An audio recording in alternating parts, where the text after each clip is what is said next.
to today's episode of the RetailWire Podcast in partnership with Leaders of Trade. I have with me Mikkel Freiesleben, Country General Manager at Wolt Market.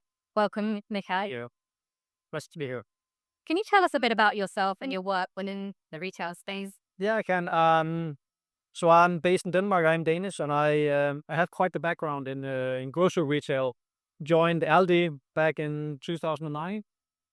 Was with them for 11 years, and then 4 years ago I joined Wolt Market, which is a independent company within Wolt, which is a Finnish platform, and we do our own online grocery stores. Nice. Can you share how your journey as the very first employee at Wolt Market Denmark? Can you share your journey and your experience with how taking it to the scale that it is today? Certainly. It was super intimidating. So the first time I came to Wolt, I had never been there before. It was, of course, an online hiring process, and I was the first to join the Danish team, as you said. So a little bit feeling alone, and with many other companies, you go in and you say, okay, so what do you guys want to do? And they looked at me and said, well, what do you want to do? Right. So that was fantastic. So they really didn't have any specific game plan for this, except they wanted to enable online groceries on Wolt. And for that, they had created Wolt Market. So I was able to hire a fantastic team within a very short time. Many of them are still with us. And basically, we set out the expansion plan like with any other grocery store. So finding the selection, finding the locations, hiring the people, and just basically going at it and course correcting as we went along. And I think that's the beauty of being in the startup. You still have that mentality of you don't need to do everything right the first time. Yeah. You can kind of go make an informed decision, but if you're wrong, well, then you change up. We have done that numerous times, and that's also how we've expanded to new countries. We have gotten better and better every time, but it's still very much a startup feel that we have. A common theme that I'm hearing today is that fail fast mindset, and how more retailers are trying to adapt that way of thinking. So that's interesting. Scaling a team rapidly always comes with challenges. What strategies have you found effective to maintain employee engagement and adapt the culture to new tech-enabled grocery retail models? Yeah. I mean, upon launching Wolt Market, my team and I had many discussions about what kind of culture do we actually really want to create, right? Because there's always a culture in a company. The question is it the one that you want to have, or is it the one that just kind of emerges on its own? So we've been quite strategic about what we want to see, and we also continuously challenging ourselves as to whether or not this is also how we act it. Because of course you can have the nice poster saying we do this or that, but if both the senior management or everybody else in the leadership position does something else, it doesn't really matter. So just being consistent, just being, I would say, not too full of ourselves, but actually questioning, are we doing what we say we're doing, has enabled us to kind of scale this both in Denmark, but then also in other countries. Yeah. And how do you align your teams? I mean, you're with the fact that you're based in so many different parts of the world. How do you align your team with that same sort of thinking, the values? How's that filtered? A lot of touch points, a lot of just open conversations about what we're doing. So not so prescriptive, not just presenting this is how we are, but more a conversation around, is this actually how we are? We would like to be this. Are we doing it that way? And that's also enabled us to do the little tweaks that you need to do locally to actually match the local culture, but still fit within the overarching strategy and culture that we want to have. Okay. Have you had any, this is going a little bit off topic, but have you had any pushback with that? Oh, a lot of pushback. Yeah. So when we launched, we went into this saying, we want this to be a fun place to work, engaging, a fantastic workplace, especially when you look at standard or let's say legacy grocery stores that are really, really hard work. And some would say maybe break the backs from the employees. But we still need to define what does fun mean. Because to make money in the space, you do need to be busy. You do need to work hard. You cannot just have your feet up. So, for example, when we launched here, one of the things that my management wanted me to buy for our stores was a couch. Yeah. And I said, I don't want a couch because unfortunately it sends the wrong signal to my colleagues that we just kind of sit and relax. So we need to kind of define what does fun mean. And by now we all agree that fun means to be efficient, not working in lane, doing things the right way and all of these things. So we are having a fun time. Yeah. But it's not fun in the way that you might define fun. Yeah. So, okay, with operations spread across several geographical diverse locations, how do you measure them and maintain consistent productivity and efficiency? Well, being a tech company, of course, we have a ton of ways to measure.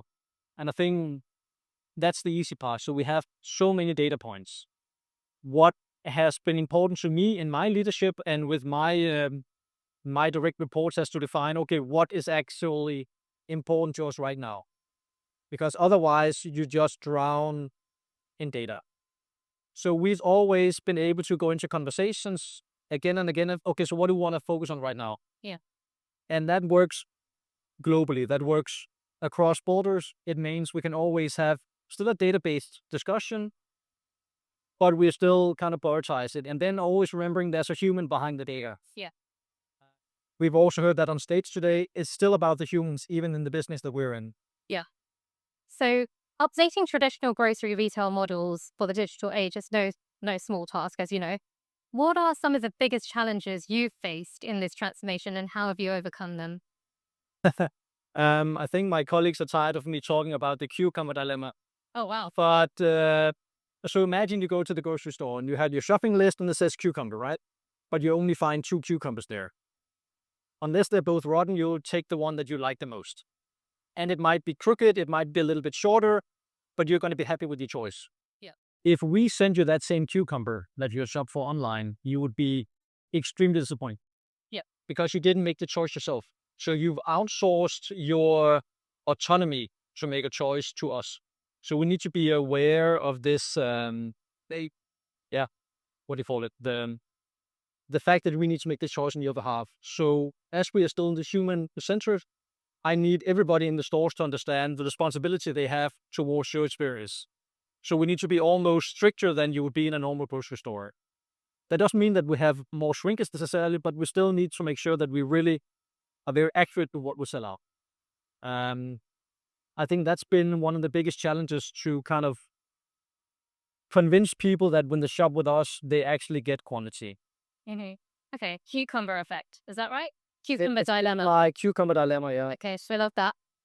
In terms of technology, which next generation innovations do you believe grocery retailers must adopt to remain competitive and relevant today? Yeah, I mean, of course, the obvious answer would be AI. And there's no doubt that AI is going to be game changing in many ways. What I see right now is kind of this dilemma between, do we want to stay with a lot of people working in the stores? Do we want to go automation?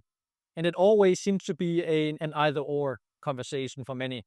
Do we want to have a fully scaled or fully automated micro fulfillment center, or do we want to be basically old fashioned picking with human colleagues? And I think the truth lies somewhere in between, at least in the short to medium term. I think we need to figure out where does it make sense to actually automate, because you can really make your production more efficient. Yeah. But if you want to go full scale, it's also extremely expensive. Yeah. So finding that balance and still realizing that when you work with fresh produce, at least for now, you still need kind of eyes and ears on the ground to understand the quality of at least some of the products. The other thing is, of course, getting extremely good at capturing data. So again, when you go down to the grocery store, you'll look at the whatever milk and you'll pick the date that you like the most. Yeah. Or the shelf life rather, right? So we really need to get good at, and we luckily are, capturing that data so we know that whatever we send you is as you would expect it to be. Okay. And if you don't have that control over your data, you're going to be lost because you're going to keep disappointing your customers. So customer experience at its very core is human. So if so much of this is shifted over into AI and tech, where do you see that balance? You know, humans still want to talk to humans. Humans still want to be able to have that touch point with a human. So what's your perspective on that? It's super tricky. I mean, we can see that something simple as us writing a little greeting on the paper bag, like "Have a great day" or "Thank you for shopping with us," it actually makes an impact to our customers. So we always need to balance the need for speed, the need for efficiency with giving that human element. And it's really hard when you cannot see the person in the eyes. I mean, there's, like you say, no human touch point. Yeah. So we need to make sure that what we can do is flawless, like the way we pack the bags, all of the small things, and then add that little bit of, okay, wow, there was actually somebody behind that. And then, of course, when you mess up, when you send out the rotten blueberries, we need to have a customer service set up where there's no pushback. So when you contact us, I need to know that you will get your money back. You will get another, whatever, Yeah. box of the blueberries sent you right away. Yeah. Okay. So finally, looking ahead, what trends or disruptions do you anticipate will shape grocery retail productivity and leadership in the future? Yeah, I think we've already basically talked about, and it's really about where do you want to invest? Do you want to invest in your tech or your people? And I think right now there is an overemphasis on the tech. Yeah. But we can still see where you have a well-running store. It is still the store manager. It's still the assistant store manager. Basically, everybody in the store that is doing a good job using the tech. So we really need to make sure that people buy into whatever tech we develop and we introduce.